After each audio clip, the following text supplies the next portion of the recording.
Hey guys, what's up? It's me, Saver, and welcome back to Oculus News. This is a series that I killed a long time ago, but we are back in better, baby. Christmas just passed by the time I'm filming this, and I've been hearing a lot about my friends' new VR setups, and it's absolutely amazing. I love it. But it really made me think, what are some of the oldest VR setups?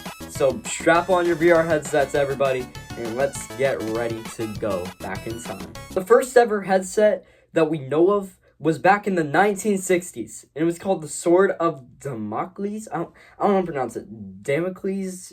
Damocles. It was created by Ivan Sutherland, and this thing was heavy. I'm telling you, heavy. This thing had to be mounted to the roof.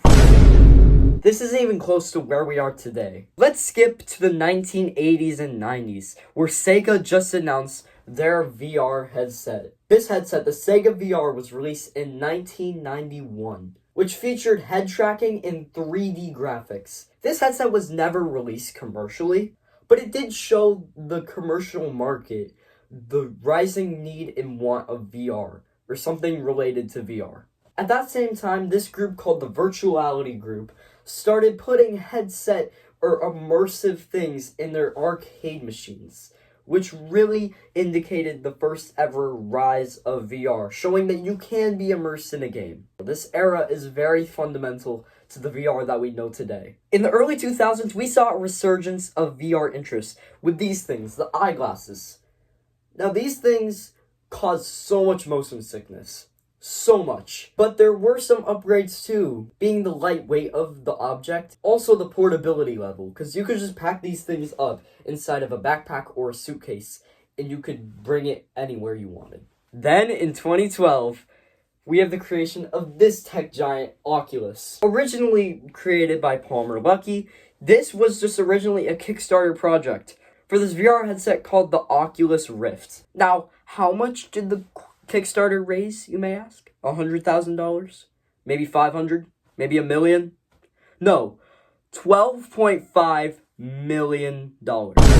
Really showing that people want VR, and immersive ones too. The Oculus Rift was eventually released and really showed how much people praised it for its low latency and high graphics. The Oculus Rift was such big of a hit that even Facebook stepped in and offered to buy Oculus, which they soon did. Then after the Rift, we had the HTC Vive come out, we had the PSVR, and so many other tech giants stepping into the game, trying to defeat Oculus. Only being beaten by really one competitor, the Valve Index. The Valve Index came out in 2019 and was praised for being so amazing. Granted, this was a lot of money, but for the people who had the setup, it was an instant no-brainer. Then the Oculus Quest 1 came out, and this destroyed the market because this was the first really ever standalone VR headset. Standalone means you don't need to have a gaming PC in order to play it. It's just like this iPhone here.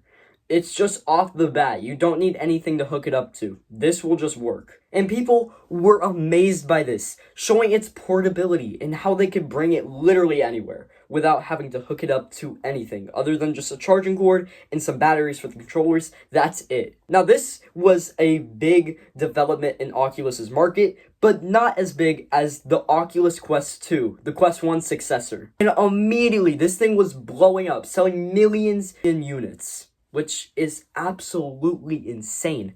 At the price of $299 per headset, this headset sold out so quick. This offered improved graphics and an advanced library of games, and even gave you the option to link it to your computer if you had Steam VR games that you could run on your headset. With this gap between standalone and PC VR, many people fell in love with this idea. Today, VR is bigger than ever, with even tech giants such as Apple and Samsung making their own VR headsets. This really shows how much people want immersive technology and shows how much farther in technology we have advanced. This really all makes me think, what will headsets look like in, 2040, 2030?